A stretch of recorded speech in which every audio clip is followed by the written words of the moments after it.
Yes po. Okay, magandang gabi po sa inyo lahat. At muli po kayong Hindi po, good evening nagbabalik po. dito sa ating programa sa Sports Corner PH Interviews. Dito lamang po sa Sports Corner PH. Ako po si Gab Peras at makakasama po natin ngayong araw na ito ang ating mga champions pagdating sa sport ng karate. And just recently lang, nakamit po nila ang mga gold medals in all particular competitions. Una, itong Karate One Youth League sa Manila, siya po ay nag-contribute sa 222 medal all ng bansa natin dito sa competition. Si Francis L. Jude Iro Abundo. Kasama po natin siya na yon. Siya po ang nanalo dyan po sa committee event ng Under 14 boys dyan po sa World One Karate Youth League dyan po sa Pasay City sa Boa Arena. So bumati ka muna, Iro. Welcome sa Sports Corner and thank you for joining us this evening. Hello po, good evening po. Yan, at nakausap ko po actually si Iro. Tamang-tama, that was your eve before your birthday no nakuha mo yung gold medal. So talaga naman Yes natupad po. mo yung birthday wish ninyo na nakuha ninyo yung gold during that time. Opo. Yan. Oo nga po eh. Kaya nga, pabalikan natin siya maya-maya. And we have also with us, sa kata naman, siya po si Prince Adric Dane de los Reyes, gold medalist sa Men's Open Kata 10 to 12, dyan po sa palarong pambansa. Kasi first time na magkaroon ng karate event sa palarong pambansa, it is a demo sport, and Prince is among those who won the gold in that particular event. Prince, bumati ka. Good evening po sa lahat po. Maraming salamat po na nandito po ngayon. At thank you so much, Prince. At babalikan namin kita. At syempre, ang kanilang coach mula sa PKTS Laguna, si Coach Ian De Blois, na lagi natin nakakasama sa tuwing tayo may mga local tournaments na idinaos, at mukhang very proud na sa narating ng ating mga bata natin na nandito na yon. Coach Ian, bumati ka. Ito po, good evening po sa lahat, especially sa mga sumusuporta po sa page Sports Corner po. At Sir Gab, salamat po sa inyong opportunity na binigay po sa amin. Maraming salamat po. Salamat din po. At diretso na tayo sa tanungan. Coach Ian muna. Coach, ano yung pinaka nararamdaman ninyo na makita yung dalawa ninyong prize talents na nakuha ang gold in a span of a few weeks? Si Iro sa Karate One Youth League. Ngayon naman, si Prince sa palarong pambansa. Parang eto na yung historic defining moment para sa ating club ninyo at of course sa Team Calabarzon na rin in general. Ayun, syempre, unang-una sa lahat po, tuwan-tuwa po kasi ito pong mga ganitong event ng kabataan ko, hindi ko po ito naranasan. Hindi ko po siya na-try dahil hindi po ako ganun kagalingan. And sobrang tuwa po kasi itong mga batang to ay talagang binigay po nila yung effort nila at binigay nila lahat para manalo sa event. Ginawa po nila lahat para unang-una sa training, dinisiplina nila lahat yung sarili nila at sumusunod po sila sa mga pinapagawa ng mga coaches sa kanila hanggang sa ito, nakuha nila yung gustong-gusto nilang makamit yung goal nila dun sa event na yon na sinalihan nila. Una-una si Hero dun sa Karate One Youth League na sinalihan ng almost 58 countries. Then ito naman ngayon, after one week, si Prince De Los Reyes naman po, binigyan niya din po ako ng isang gold medal naman sa kata sa first time in history na nangyari sa Palarong Pambansa 2026 sa Agusan del Sur. Yun po. Maraming salamat po sa dalawang batang ito dahil sila po yung isa sa mga mukha ng aming team sa PKTS Laguna. Yun po. Para sinasabi natin, silang dalawa ang inspirasyon ng mga kapwa na yung players, older man and younger, who are eager to make their champion journey nga pagdating sa karate. And every time na nakita natin itong dalawang players natin on and off the mats, talaga naman binuhos nila yung dedication, determination, discipline sa kanilang sarili, and of course yung support na binibigay sa kanila, hindi lang ikaw, kundi yung mga parents mismo. So, pakikwento nyo sa amin, Ian, kung paano nag-umpisa ang journey at kamusta ang progress ng ating dalawa nating bisita natin. Ayan, okay. So, simulan ko muna kay Hero. Si Hero kasi nag-start sa akin yan 2017, which nag-start siya sa program ng at aming LGU sa Laguna na free summer clinic. Kumbaga, ano lang siya, kumbaga, mga 4 years old or 5 years old na siya nung nag-start sa akin sa Barangay Dita. Merong isang court doon na kami ay nag-gather ng mga students na kung sino yung mga pwedeng sumali, no? And he's just 4 years old, no? Doon pa lang na talagang nakita ko yung medyo kakulitan, no? Yung kakulitan ni Hero yung time na yon talagang hindi matawaran yung kakulitan. Pero other than that, nakita ko naman yung progress niya through training dahil nasunod talaga siya sa mga coaches. Although may mga times na medyo, alam niyo na, siyempre mga bata, medyo may pagpasaway minsan. Pero again, it's a part of growing up naman. Pero nadidisiplina namin siya ng sobra-sobra para lang pagdating sa mga laban, maging magamit niya yung kanyang energy, especially sa laban. Pangalawa, ito naman si Prince naman, actually ito is iba rin yung pagkaka-start niya. Si Prince nag-start sa akin yan online karate training, no? Meron ako ng pandemic 2020 or 2021 way back that year. Nagkaroon And that ako ng was the time, online training. see ko lang, Coach Ian, that was the time na lahat tayo nasa bahay lang. Pero Yes, oo. nakikipag-training tayo online through the power of Yes, modern oo. technology.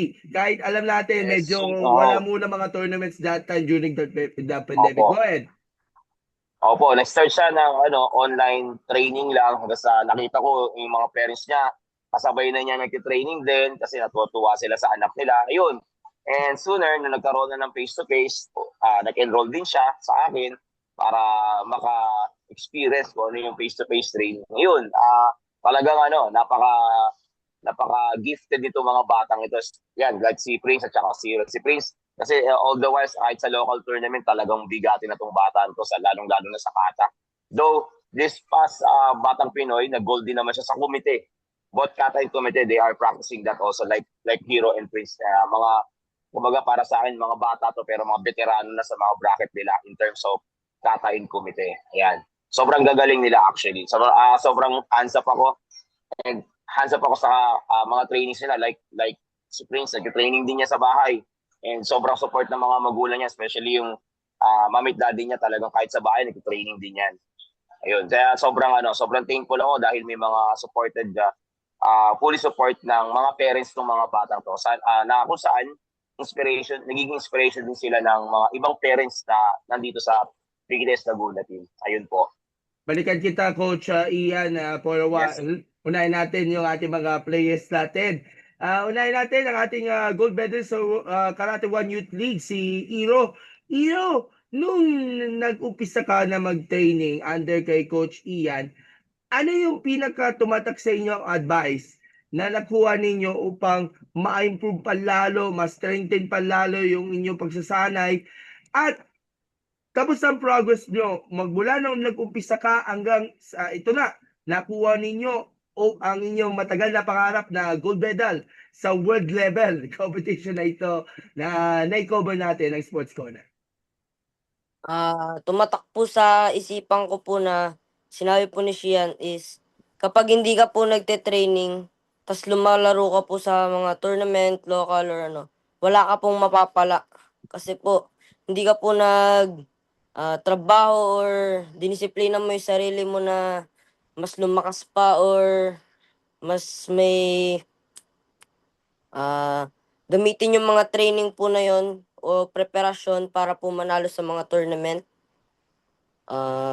Saka po nung bata po ko, actually hindi po talaga ako nananalo sa mga local tournaments. It's either po silver, bronze, or po. Minsan lang po yung gold. Kaya thankful po ako na nag-gold po ako sa Karate 1 Youth League po. Parang third time sa charm, yan yung kadaga na lagi natin sinasambit na third or fourth time sa charm kasi dati kulelat ka sa bawat tournaments, local, pero nung unang pagsabak pa lang sa international competition, ayun, nakuha mo na rin ang long-term goal na gold medal at sakto. Sa Manila pa na OC2 kaya maski yung mga coaches, maski yung mga parents, super duper proud. Kahit yung mga nasa paligid natin dun sa arena, na napanood ko, talagang intense ang energy during the time nga na nangyari itong finals. By the way, anong bansa yun? Yung nakalaban ninyo during that time? Brunei po, Brunei. Brunei. So, kapwa ASEAN Opo. country na rin. At Opo. nung nakuha ninyo yung gold medal, pero bago yan, assessment muna sa nangyari. Ano po? Assessment po sa nangyari nga doon sa World Karate One Youth League. Since first time ko po lumaro sa mga international, nagulat din po kasi gold po yung nakuha ko. Hindi ko po yun expect na makakaabot po ako sa finals po. At hindi mo ba na-expect ba, Iro, na on the time na nakaharap nyo yung Bunay, naigitan mo pa yung lamang at of course, nakuha ninyo ang pinapangarap yung gold medal. Ano yung nasa isip ninyo noong lumamang ka against sa Brunei bet natin? Inisip ko po na kailangan ko po i-keep yung score na yun kasi may chance pa po na makakahabol po siya. Dahil mahaba pa po yung oras. Kaya, yun po, atake lang po ko ng atake, sayang lang po ng oras. Yun po. At nagagalak tayo, Iro, na-witness ko mismo yung gold medal match, especially, even though hindi ako nakapanood ng laban actually, kasi naka-interview that time yung isa pa nating player na nag-gold din, si Catlea. Ano ang naramdaman ninyo? Good timing noong nakuha ninyo ang gold, tapos sakto malapit ang birthday mo, at of course niyakap mo si Coach Ian, pati na rin that time si Coach Engine yata, Coach Oliver yung na-assign na coach during that time. Coach Ano JP po. yung Coach JP. si Coach JP Bayar, Coach JP Bayar. So, ano ang inyong reaksyon nung nakuha ninyo ang gold, tapos niyakap ninyo si Coach JP, si Coach Ian, at yung parents ninyo, na sa wakas, tapos ang ilang taon na hindi napalad ka na makakuha ng gold. Ito na, sa words pa, ang una mong gold sa inyong karate career. Nung pagkatapos po ng laban, sobrang saya ko po kasi na-represent ko po yung Pilipinas at nakakamit po ng ginto. Kaya nagpapasalamat po ako sa mga kay Shian po, especially po kay Coach JP, kay Sensei DJ po sa pag-aaruga po sa amin. At yun po, nagpapasalamat din po ako sa magulang ko dahil kung wala po sila, hindi rin po ako makakalaro sa mga ganito or sa kahit ano pong local tournaments, especially po sa mga training po. At yun po, especially din po sa tita ko po, si Mama Ana po. Sabi nga ng presidente niya ng Karate Pilipinas, si Sir Ricky Lim, yung mga nakakuha ng mga medal dyan sa under 40 ay may potential na makapag-qualify hopefully sa C-Class Youth Games dito sa Pilipinas niyo. Are you willing nga to take up the challenge na of course Southeast Asia na level, at kayo pa yung unang magre-represent ng bansa dito sa ganitong klaseng competition na susunod mong tataglitin? Yes po. Willing po ako lumaro dyan sa SEA Games Youth po. Ayun. Ano ba ang aasahan natin na mga competition? So right now, pahinga ka muna, pero tuloy pa rin yung training, at may mga sasalihan pa kayo mga local tournaments this year. Nakadepend po kay Shian po yun. Okay. So, thank you so much, Franz. Babalikan ka namin ng konti. Si Sige po. Prince Thank naman. you po.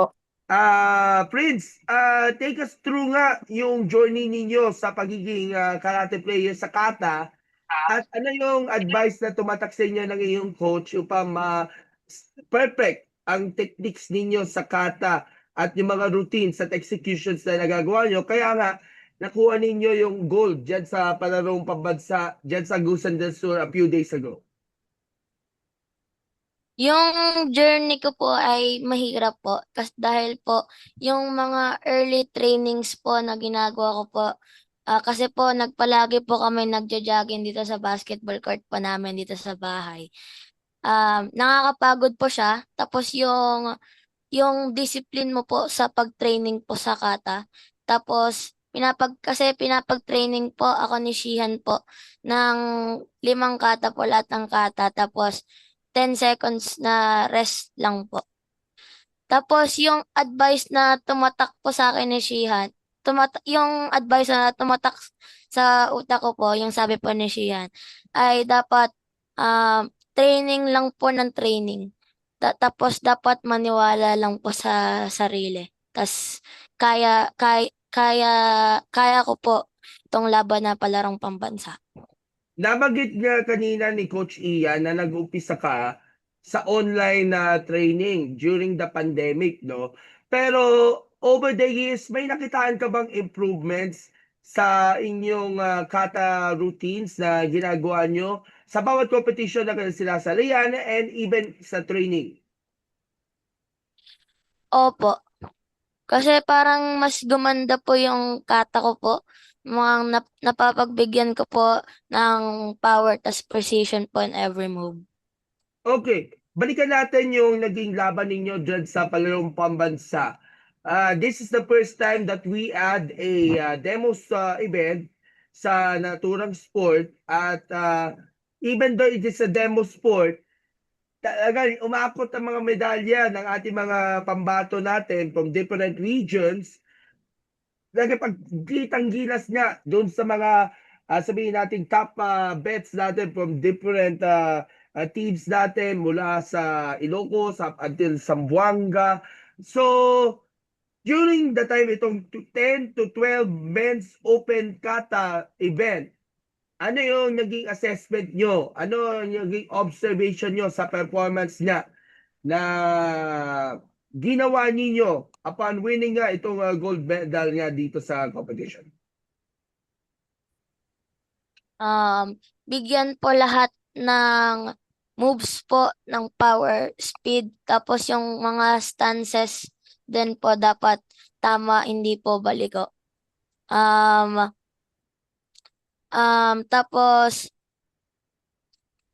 Tapos dapat po yung mga moves po ay dapat tama, wala pong mali.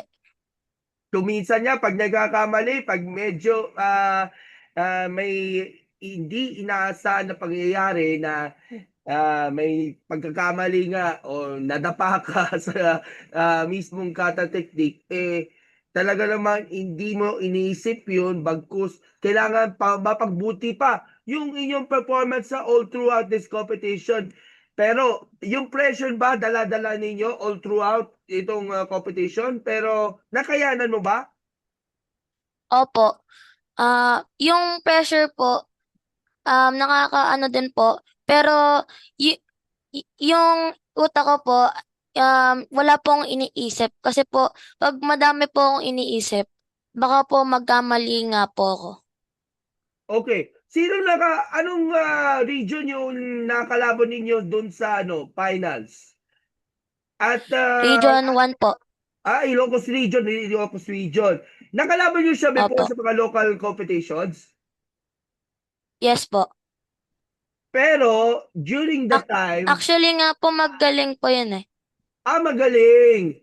Pero na-out last mo dun sa gold medal. At nung nalaman ninyo yung final scoring, naigitan ka nung kalaban ng taga Ilocos. At ito nga, gold medal sa unang edisyon ng palarong pambansa karate. What was going to your mind nung nakuha nyo ang gold medal niya? Nung nakuha ko po yung gold medal po, masaya po ako at thankful po ako. Dahil po, ginabayan po ako ng Diyos po para makuha ko po yung gold medal. At Amen. noong nagkakata po ako, I stayed positive po. Tapos hindi po ako nag-isip ng negative po. Kasi nga po baka po kamali po ako.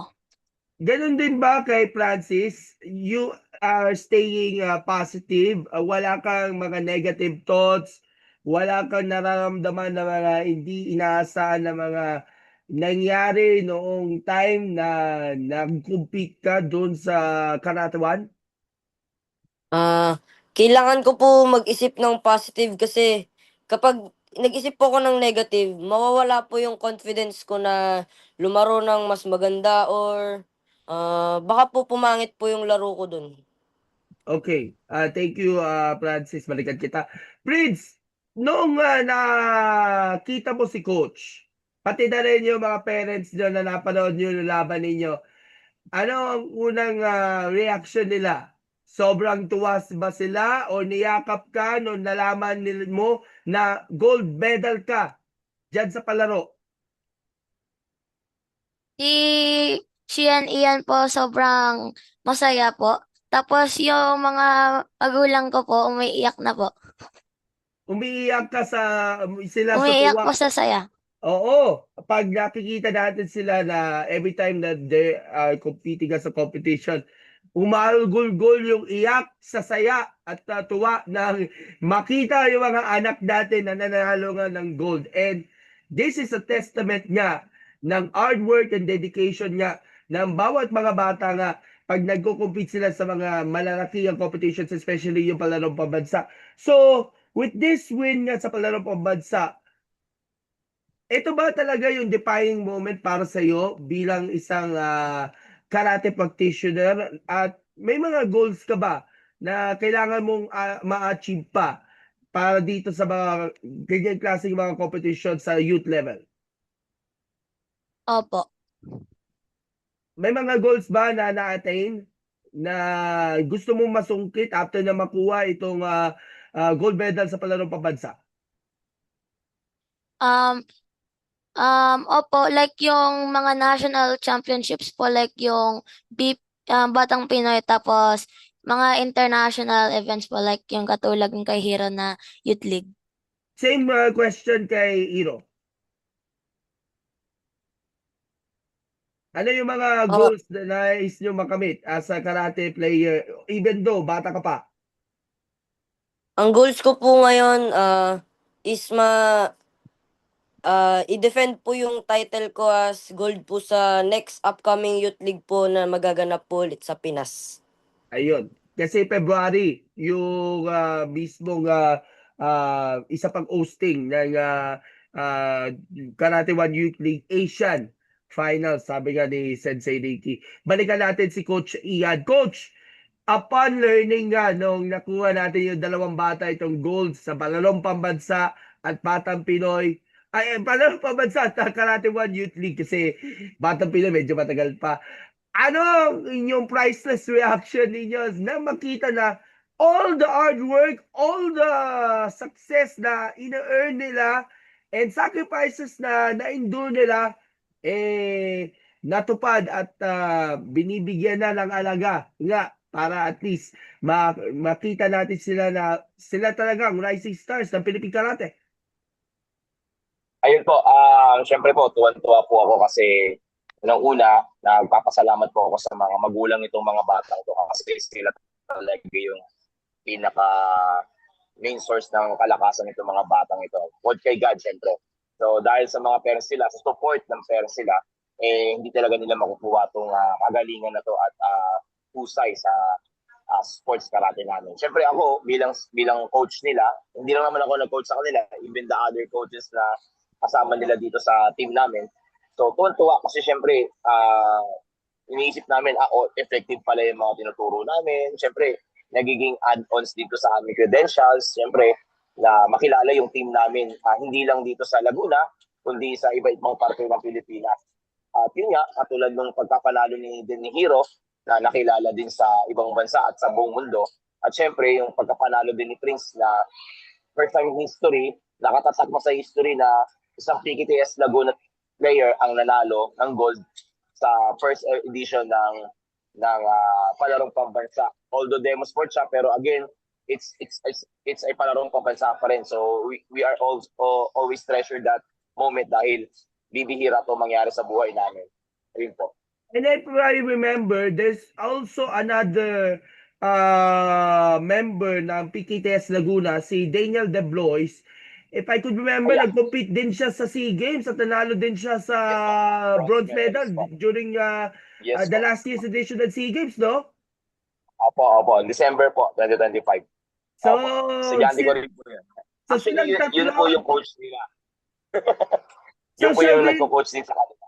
so, from being on the mats, ngayon, on the sidelines naman itong si Coach Daniel, kasi Yeah. from winning yung bronze medal dun sa SEA Games, siya talaga yung nag-deliver sa mga bata na ito at na-witness nila itong journey nila magmula sa simula at hanggang sa dulo nga nung nakuha ng mga medals. Kasama rin ikaw sa team, masasabi nyo ba, fulfilling ba na makuha natin yung mga accomplishments ng mga bata na ito para magsilbing inspirasyon rin sa mga kapwa kabataan to take up karate and para din sa mga kapwa ring teammates na gustong sumubok at hopefully ma-maintain nila yung inyong winning energy nga sa competition?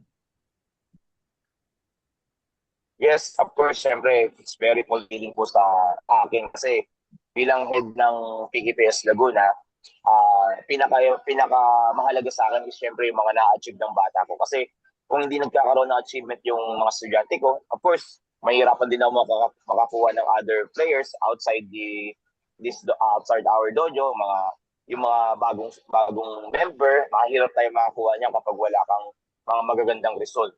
Pangalawa, sila rin kasi sila yung mga pangalan nito mga batang at mga achievement nila yung isa sa mga nagpapatagal din sa akin bilang coach ng Laguna team. Ayan, yun po. Kasi hindi lang po ako coach ng dojo namin, ako din po ay head ng Laguna Karate Do team dito sa LGU ng Laguna. So ikaw yung nag-a-handle ng buong Team Laguna every time na may mga division meet, may mga city meet. No. I mean, hindi po. Kasi wala pa po kami sa palarong pambansa eh. I mean, sa Batang Pinoy po. Lalo na pag ang labanan ay LGU. Yun po. Sa Batang Ako po Pinoy. yung head ng Laguna. Team Laguna po. Especially Team Laguna. Alright. Thank you for the clarification nga pala. With this positive results nga, pagdating nga dito sa competition, may mga nais ba kayo ma-achieve pa? Lalo na sa mga batang ito. Especially, they are on track of getting wins sa mga iba't ibang mga competition and hopefully sa next palarong pambansa, next C+ Youth Games at kahit sa isa pang edisyon ng Karate 1 Youth League dito sa Pilipinas by February. May mga nice kayo mga targets ninyo para sa kupunan natin? Yes po, actually meron po kaming upcoming events. Unang-una si Sensei DJ De Blois or Daniel James De Blois nalalaro sa Shakap, tsaka yung mga qualified students ko na nakapasok sa Southeast Asian Karate Federation Championship itong gaganating June or July, something like that. And ito also, ba yung meron po Asian kami Championships, Coach Ian? hindi po. Shakap, Southeast Asian Karate Federation po. Iba pa po yung AKF, hindi po kasali yung mga member ko doon kasi ang kasali lang po doon is national team. Yun po. Tapos yung sa susunod na event ko is yung Manuel Vigilias Cup this coming August. International team po yun. Nagaganap din naman ulit sa Tagaytay. And also, meron pa po kami upcoming events which is yung mga local tournaments. At the same time, yung Batang Pinoy on December 12 to 18. Yan. So itong mga batang to, kabilang na po sila sa member ko sa Laguna team. Kaya yun po yung pinaghahandaan namin ngayon. Siyempre, ang goal namin doon makalaro at siyempre mailabas namin yung skill ng mga bata na to during that game. Pero habang kayo ay naghahanda nga para dito sa competitions, tuloy pa rin yung ating summer training program natin kahit alam naman natin na tag-ulan na pero malapit na bumalik sa eskwela. So tuloy-tuloy ba ang mga grassroots training programs ninyo sa PKTS Laguna kahit every weekend? Actually, meron pa po ako last summer week itong June June 1 to June 1 to 5, yun na yung last summer training ko. Then after that, may mga balik na kami sa regular training na school year. Every weekends nga lang po. Yan. And makikita mo na lang sa Facebook page or mga social media accounts ng PKTS Laguna kung saan mga locations sa pwede niyong ma-assign. Yes. Every... Meron po kami. Pwede mo sabihin dito yung mga yung mga Yes, go ahead. places namin. Okay. So as of now, ang mga places po namin, meron po kami here sa Santa Rosa, Robinson Santa Rosa. Meron po kami sa La Consolacion College Binyan. Meron po kami sa Mount Rushmore Academy sa Binyan also. Sa Canosa, Santa Rosa. Meron din po kami sa Calamba, St. John Colleges. Meron din po kami sa Hiraya Fitness Gym at Los Baños at Christian School International at Los Baños also. So far, yun pa lang po yung opening namin ngayong school year. Yun po. Alright, and balitaan mo meron kami pa po kung pala, meron pa sorry. Meron Go. pa po pala sa, yun po, Fight Card Vista Mall. Ayan, at balitaan mo kami kung meron tayo mga upcoming activities sa itong PKTS Laguna. Yes po. I-share natin ito sa ating mga followers sa Sports Corner, which is now 82,000 and still growing. At salamat po sa karate community sa palagi ninyong suporta. Gayon na rin sa ating Pangulo ng Karate Pilipinas na si Sensei Ricky Lim. Ricky Lim, sorry, na always supportive nga sa lahat ng mga activities na pinupuntahan natin every single day. Of course, nag-cover din tayo. Fortunately, nag-Karate 1 and hopefully sa 2027, i-cover natin itong palarong pambansa na sa Quezon City na mag-uus. Kaya baka ito yung una kong coverage niya ng palarong pambansa. And for the final remarks, baka may gusto ko yung sabihin na mga words of inspiration para sa ating mga bisita natin. And of course, sama na rin natin ang ating mga usual shoutouts na rin. Unahin natin si Francis. Baka may gusto kayong sabihin na words of inspiration sa mga kapwa kabataan na mahilig sa karate. And mag-shoutout ka na. Shoutout po kay nanay at kay tatay po sa paggabay po at pagsuporta at kay Mama Ana din po at sa PKTS JKS family po at lalo na po kay God. At nagpapasalamat din po ako sa isa ko pa pong coach na si Kuya Ben po. At nagpapasalamat po ako sa mga tita ko po, tito, lalo na po sa mga lolo at lola sa paggabay po at suporta. Ayun lang po. May words of inspiration ka ba para sa ating mga kapwa ng mga karatekas natin na nanonood sa atin? At doon sa mga Lagi pong maniwala kay God at ililid niya po yung way kung saan ka po pwede or kailangan. Yan. Thank you so much, Iro. Congratulations. Si Prince naman. Prince, anong may bibigay ninyong words of inspiration sa mga kabataan? Yung mga words of inspiration po na bibigay ko po sa mga young athletes, mga karatekas po, is train hard and strive for your goal. Dapat disiplinado tayo sa training po kasi wala tayong makakamit po kung hindi tayo magti-training. Dapat po mag-think ng positive and dream big. Thank you po. Shoutouts. Shout out po kay Shihan Ian, my coach. Dahil po siya yung unang naniwala po sa akin. Tapos palaging nagsusuporta din po sa akin. At nagpoporsige po para po ako ituruan po sa mga trainings ko po sa kata. Tapos sa shout out din po sa PKTS family. PKTS senseis, Region 4A family and my school, Canosa School. Shoutout din po sa aking mga magulang po.